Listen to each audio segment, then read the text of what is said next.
Good morning, everyone. Jim Clark here at the Synchronicity Sanctuary to share another contemplative focus with you. And that focus today is the mechanics of consciousness in human experience.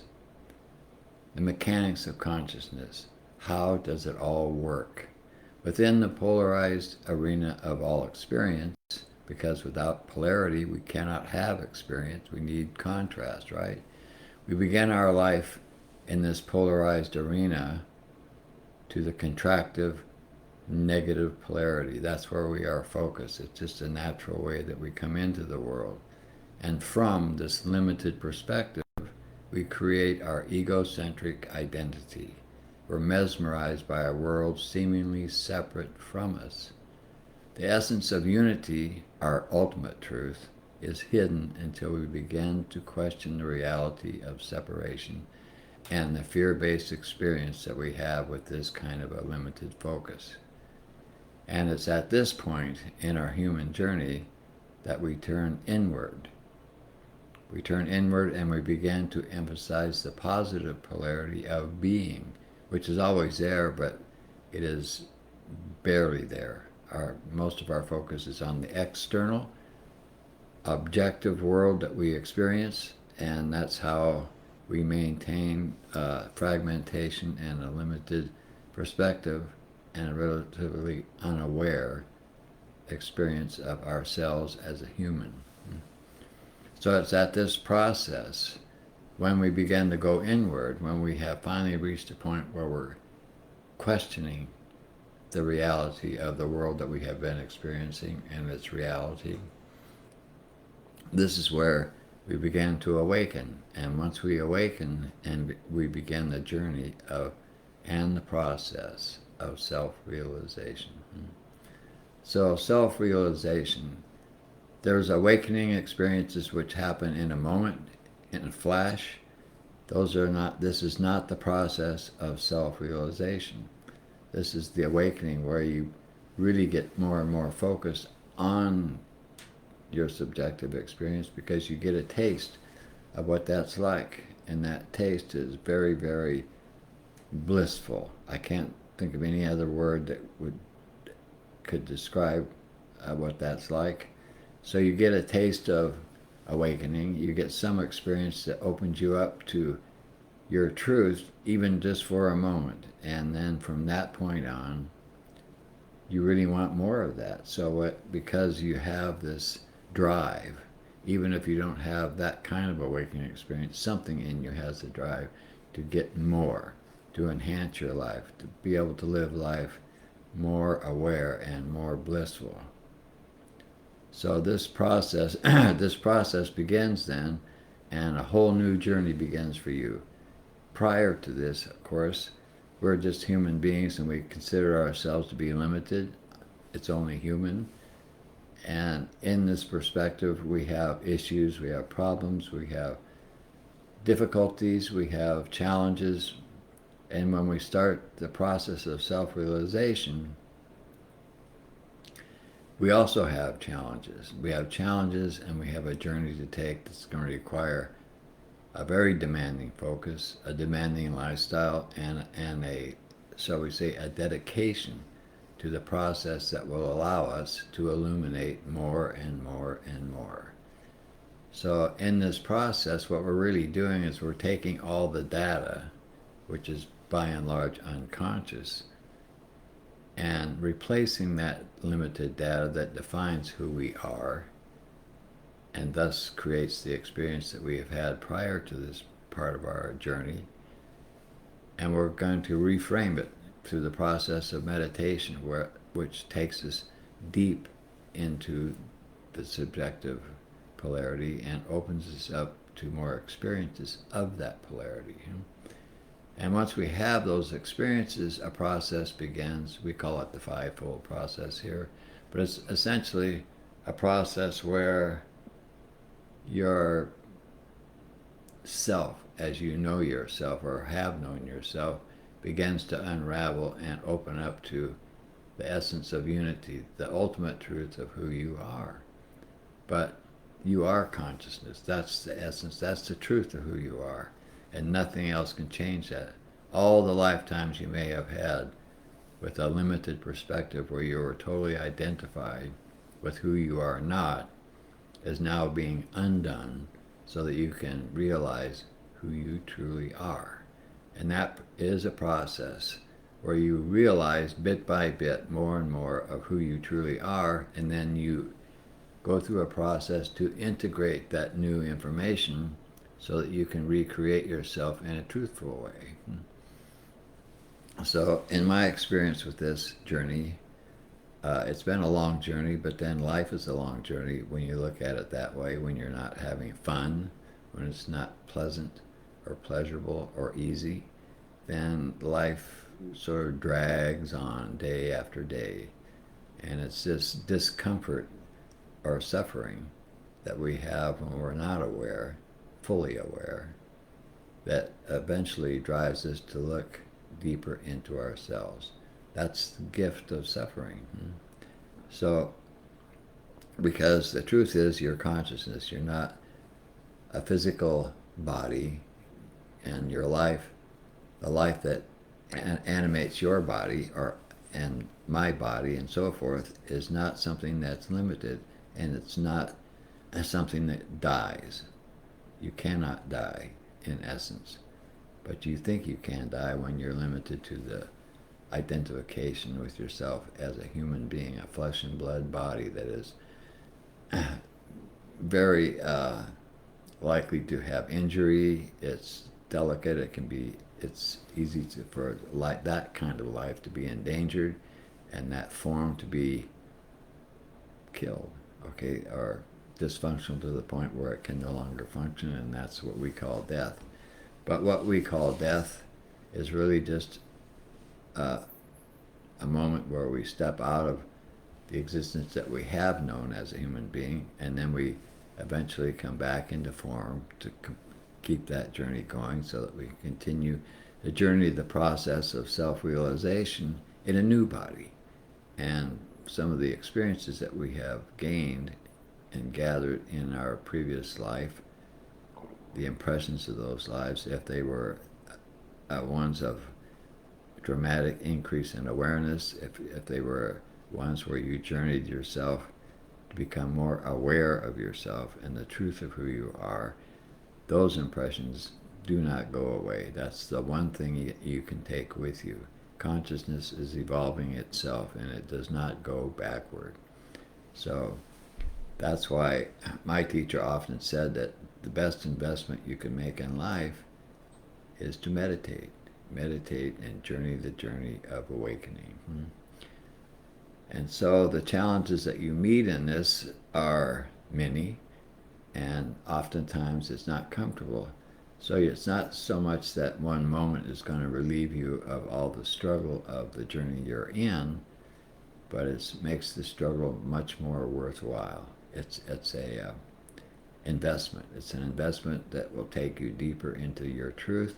And as you do this process, and the more you do this process, you eventually create enough power in the positive polarity that you gain more strength in that polarity than you previously had in the negative polarity. And at this point, you start to experience the presence of your own truth. And that presence, that energetic presence, that palpable energy that brings with it a new level of, let's say, bliss, and then that becomes a constant in your experience if you keep the ball rolling, if you keep meditating and living the holistic lifestyle. And when you have that in your experience, when you have an energetic realization of who you are, from that point on, that becomes your meditation. I mean, you still do your meditation practice, whatever that is, because that's what helps drive more and more power in the positive polarity. So you never want to stop, but you have that presence, you have the experience of yourself as unity consciousness at some level, at least at an energetic level, and that gives you much more strength to continue the journey. And the challenges become, shall we say, less of a challenge and more of an opportunity And the things that used to bother you a lot when you were immersed in the illusion of your ego, those things become less and less dominant in your experience, so that you still journey them, but the journey is not as difficult, simply because your state of being has elevated itself to one of pretty much a constant blissful experience of simply being. And so if you have an argument with somebody, if you get fired from your job, whatever comes your way in your own experience, you still have to deal with it. It's not that you stop living or being, so to say, responsible for whatever your life is. It's that the journey of going through all these experiences is more enlightening within yourself, because you're more enlightening, and your energy can carry you through many difficulties with a lot more ease than you had previously been able to experience. You know, you can experience things in an elevated state of being that might have totally crushed you when you were limited to just an egocentric identity, where your suffering was amplified and your bliss was minimal, if any at all.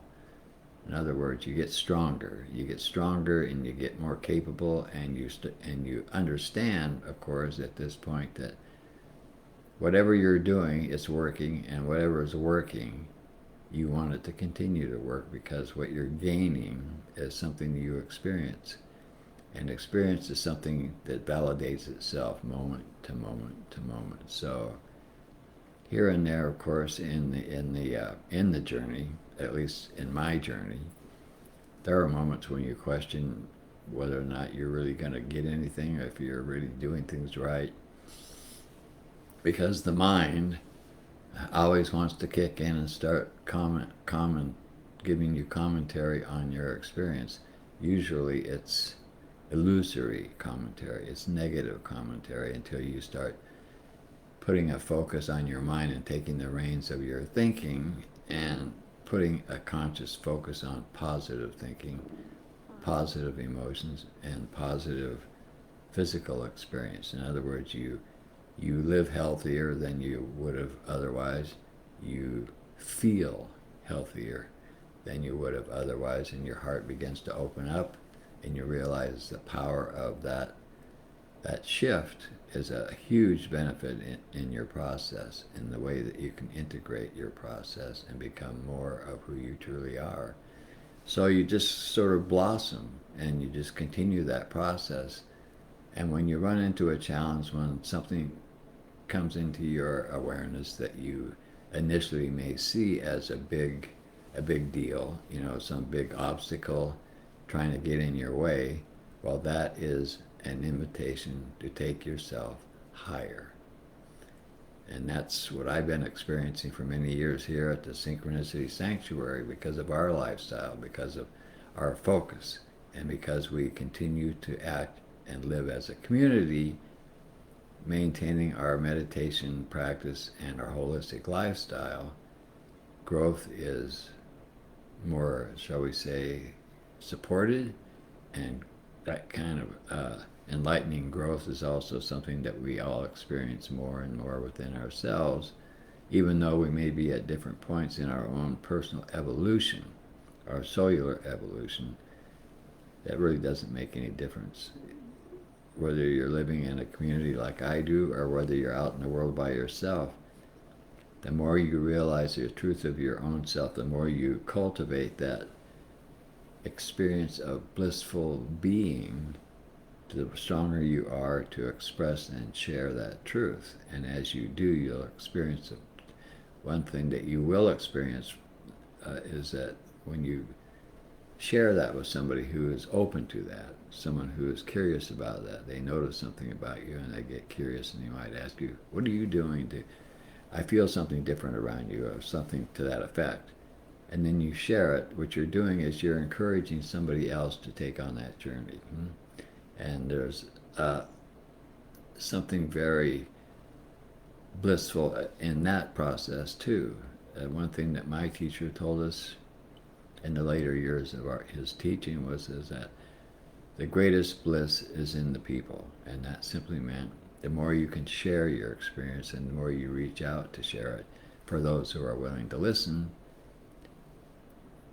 that your own bliss is magnified even more. And I can give testimony to the truth of that statement, because when I do these videos, irregardless of who watches, how many watch,